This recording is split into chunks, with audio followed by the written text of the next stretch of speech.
I read an article about insects having feelings and consciences. I'm quite sure if you disturb a honeybee hive, you're going to be feeling its sting.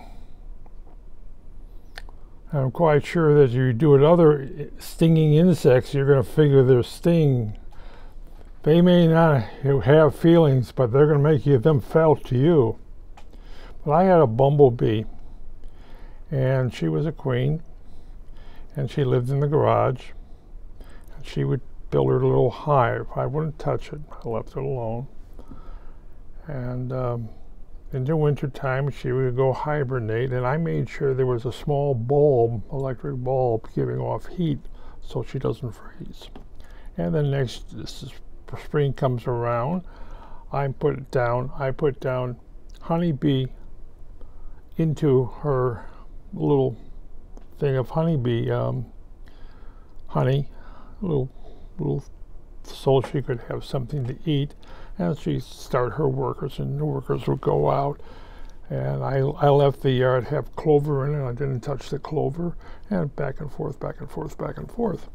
That went on for a couple of years, and every time I would go past, I would wave, and she would do this. Is that a form of communications? I guess so. But does she have conscience? I'm quite sure she does. Can she communicate with me? I don't know. Is that communications? I'm quite sure if I went like that on her or one of her bees, she would not exactly enjoy that very much. So I would think a lot of insects have that thing. And I'm quite sure ants who go looking for food in the house, I give them food. Yes, it's called liquid. That don't eat. Well, yes. Do they have feelings? I'm quite sure they do. Do they have a conscience? I would think they do. Remember, a lot of these insects have been around a hell of a lot longer than I have, my ancestors have.